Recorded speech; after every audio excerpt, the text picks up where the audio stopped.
rampant the problem is and why major changes to the inmate package program should be taken into consideration and why this pilot project should be adopted. Paula Treat from the CCPOA will introduce our witnesses. Mr. Chairman and members of the committee, Paula Treat, CCPOA. With me today is Jim Dagenais. He has over 13 years experience as a correctional officer, specifically in the area of narcotic trafficking and drugs.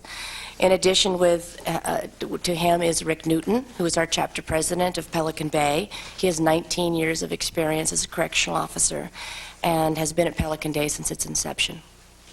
Jim? Good morning. My name is Officer Dagenais. There are five basic methods drugs are introduced into Pelican Bay.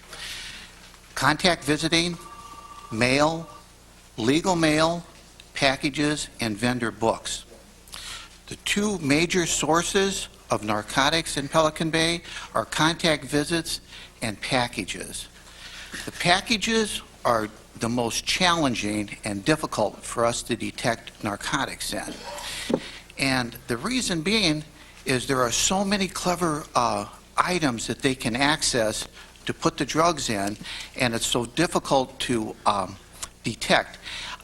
In front of you, I believe you have a list of some of the items that they use. And if, with your permission, I'd like to just briefly go over them and explain how they do this and why it's so difficult for us to detect this. On the top of the list is Nike Cortex shoes. They've been using athletic shoes. Oh, page 2, sorry. It's on page 2. And that's a list of known areas where they smuggle narcotics into. They've been using athletic shoes for years. What they'll do it one of two ways. They'll take the insole and they'll carefully access that insole, and inside the shoe there are pockets in there. That's the way the manufacturer makes them, and they'll do one of two things. They'll either fill them up with drugs, not necessarily balloons or anything like that, just fill it up with drugs, and they'll carefully reseal those shoes. Another way they do it, and they're doing this with the Nike Cortex shoes, the back of the heel, they access the back of the heel and they can load that up with black tar heroin. They have it professionally sewed back up and they send them in. Short of us destroying the shoes, you will not detect these, and it's like looking for a needle in a haystack. The sweatpants, they've been doing this for years. They access the hem of the sweatpants or the waistbands, and you can easily hide drugs in there. Very effective way. Bars of soap. Short of putting the bars of soap in a blender and reducing it to powder, it's another excellent method of introducing narcotics. Candy bars. They've been using this for years too. They'll take one Snickers bar out of a case and they'll access that bar carefully and they'll load it with narcotics. And you'd have to chop up all the bars to find this. They've used jelly beans, Skittles. This happens consistently. In fact, it was at the end of 2001, I intercepted black tar heroin disguised as a jelly bean. Nuts, that's another method that they use.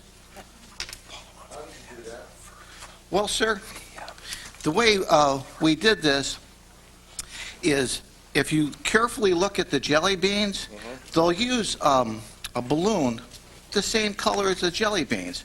So if you look carefully, it'll have, and that's how we found it. But we had intercepted a phone conversation, and the particular lady that sent the drugs in, she sent drugs in twice. The first time it got by us, and we were trying to figure out who sent them. So we started monitoring this particular visit down in the security housing unit. This lady is trying to talk to the person, her boyfriend, to try to explain to him what to expect in his package. And she whispered, jelly beans. So naturally, we waited. The package came. When the package came, we inspected the jelly beans, and there it was. a bundle of heroin. She was an Oregon resident. I went and I wrote an affidavit for a search warrant, crossed the border, and participated in a search warrant of her residence and arrested her for narcotic trafficking both in Oregon and in California. Cookies. Cookies is another problem, especially the type of cookies like Oreos, where all they have to do, carefully access the package, take one cookie and take it apart, put black tar heroin in it, seal it back up, and unless you want to take all their food items, all their cookies apart, you will not find it. Kool-Aid. We've intercepted any number of messages where they talk about putting methamphetamines in Kool-Aid. This is easy. You'd never detect that. Cereal. We've detected a lot of cereal with drugs in it. Coffee, they use coffee. Ritz crackers. Who would have ever thought that someone could use Ritz crackers to smuggle narcotics? And in your booklet there that we furnished you, there's an example of this where somebody had accessed a box of Ritz crackers and carefully drilled out every one of the crackers and secreted marijuana in there. Envelopes. They use envelopes all the time. They'll use the seal, the folds of the envelope to carefully conceal a small amount of black tar heroin. Legal-sized writing tablets, that's always been a problem. And at the top of the tablets, you can carefully access that tablet, and if you're careful enough, you will not detect that it's been accessed, and it'll be loaded with drugs. Our goal here, sir, is not to adversely affect the inmates nor the inmates' families. We're trying to make a safe correctional environment for correctional staff and inmates.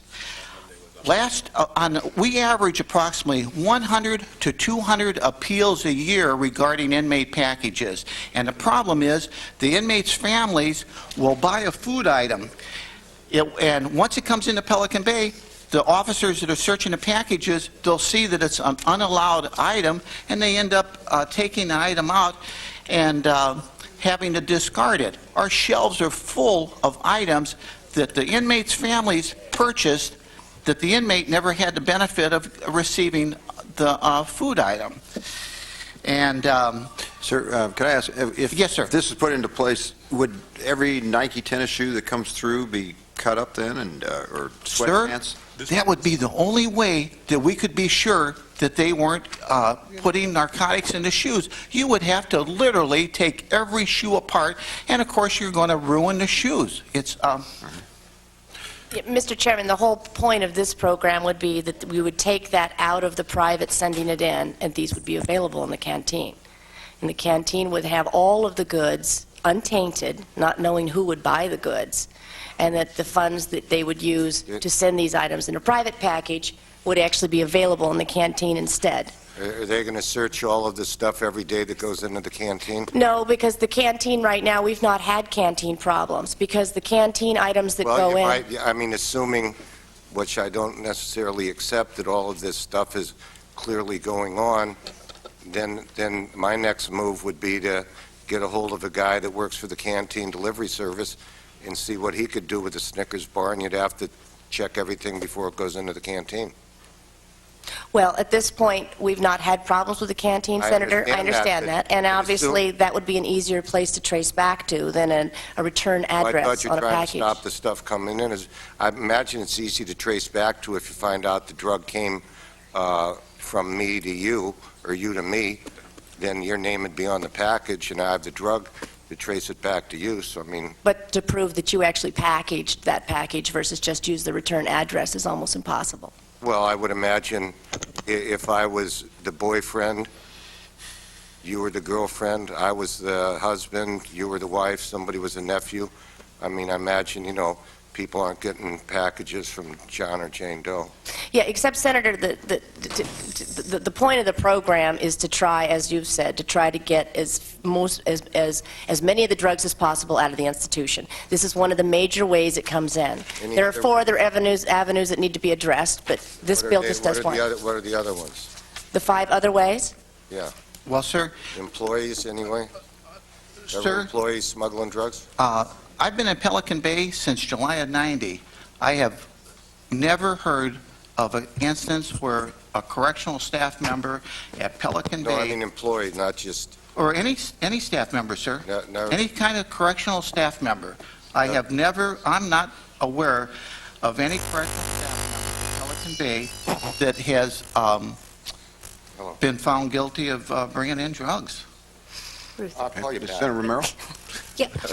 Let me ask, I mean, overall, the CDC at a recent hearing testified that the problem of finding drugs or contraband in the packages sent by family members to inmates accounts for only 3% of the drugs that are found, in the prisons. So They what only are we- found 3%, Senator, because we don't have the sophistication.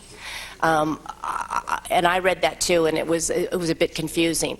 They found 3% of the drugs coming in. That just simply means that we don't have all the detection services that we need to have. I mean, drugs are rampant in the facility if there's 5 areas, and this is one of the key areas. That may be the case, but again, too, I'm still looking at it over, I'm thinking 3% is a very small percentage. I'm trying to figure out what is the benefit of having such a program where you deny anything coming in when CDC itself, and I'm confident in the resources of CDC at its point and in the future, in terms of determining and finding additional contraband. Well, Senator, it's not denying anything coming in. It's changing the source of how it gets there. So it's an untainted product. They can still get tricks. They can still get Nike tennis shoes. They just have to go through a private vendor source coming in. Tricks? Yeah, cereal. Cereal. Oh. Yeah. I mean, and it works out to be a better bang for the buck. I mean, obviously, if it's a private vendor going into the canteen or a private vendor in general, the tricks box doesn't have to be opened and make sure that every single one of the tricks doesn't have some kind of drug in it. I mean, it's almost impossible in the food areas to get the food there and have it still look like food. What's the difference in price in a canteen and then food for less? Well, I don't know if that's not apples and oranges, because... Well, no, it is. Well, I understand. Well, It is Senator, just a apple- second. No, if I could, Paul.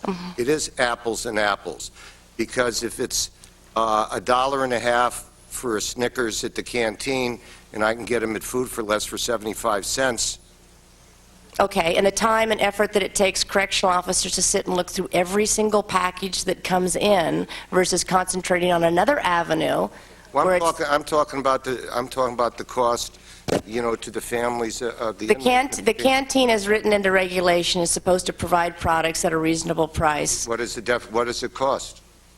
Does anybody know? Guards would probably know, huh? Double. Was that a guard? Somebody just said double. Okay, no, that's all right. I understand. I mean, I think that there's a lot that goes into the products getting there. If it's just, if every package we could be assured of was a safe package that didn't have narcotics in it of any kind or any other contraband that's not acceptable, could be assured of going into the prison, then yeah, it's probably cheaper. But for the time and effort it goes into searching every single package, because they're privately sent, creates a great deal of problems. The bill was not introduced to be a burden on the families. And I know one of the areas that was addressed was if it goes through the canteen, then you're looking at restitution funds above and beyond what they're already paying, if they're paying any restitution funds. That is not something that we would think would bog down the bill, because as far as I'm concerned... It does. Well, no. I'm saying that we would be willing to take an amendment Well, the bill- so that doesn't bog down the bill, Senator. So that if you went to an outside vendor, there wouldn't be that restitution fund, as much as the victims like the restitution funds paid in. And if you went through the canteen instead, I think that we would be willing to take an amendment that said that the funds above and beyond going through this program did not take more money away for the restitution fund to go through the canteen. I mean, there are advantages to going to an outside vendor. The program wasn't meant to hurt families of inmates. It wasn't put in to stop vendor packages. It was put in to try and alleviate one of the major drug problems that we have. You want to suggest that amendment, Senator, or does it make it? Sir, go ahead. Sir, Rick Newton, Pelican Bay. I've got about 19 years in the department. I've seen a lot of violence over the years. Okay, a lot of this violence includes drug wars, one side owing the other. Okay, this is one way drugs are introduced to the institutions. We need to stop it. Okay, to search a food item and to do it without destroying the item, is essentially, to some degree, impossible. Okay. If we're going to take a zero tolerance position on drugs, okay, the canteen services has got many years of providing safe product to the inmate population. Okay, we haven't had that problem through the canteen services. They buy in bulk. When they buy coffee, they buy tons of coffee. Okay, it comes in bulk. Okay, there's no knowledge of who that coffee is going to. That specific can of coffee. Okay, that's what needs to be done here. The drugs and violence go together, especially in the prison environment. Many of these inmates were of that drug culture that brought them to prison, and they continue that drug culture in prison. This is one avenue to shut that down and stop it. Yes, there's other avenues, and respectfully addressing what the senator was speaking to, I've got 19 years in, New Folsom. Yes, there was an officer that was caught for bringing in drugs. It was officers that testified against him and put him in prison. It's wrong. And if a fellow officer's doing that, he needs to go to prison. He needs to do time because it's wrong. Are there any questions? That's one question. Sure. Mr. Chairman. Senator Burton. People in the SHU get these packages? Yes. They do. Senator, everybody at Pelican Bay gets at least one package a year. One a year? 1 to 4 a year. That's what the quarterly package. They have to be, do you have to have some kind of, I guess, good behavior, whatever? Yeah, unless you've abused the package privilege, you can have How about a if you 1 to use 4. other privileges in the prison? I have no idea what the answers are, so I'm just wondering. Do you have to, quote, be on good behavior in the prison too, or what? Senator, we pass out packages just about every day in SHU, security housing. It's Once a year? No, but I understand. I'm taking up too much time. I believe the difference is the restrictive list of product that the inmates in SHU can get versus the inmates in GP. Yes, there is a difference of the list that they can achieve. How many prisoners? Senator, I think Senator Burton raised a good point relative to the cost, so I'm happy to take an author's amendment and work with the committee to say that it can be an outside vendor rather than the canteen, so the cost to the families doesn't go up. Isn't over. Okay. That would be accepted without objection. Is there opposition to the bill?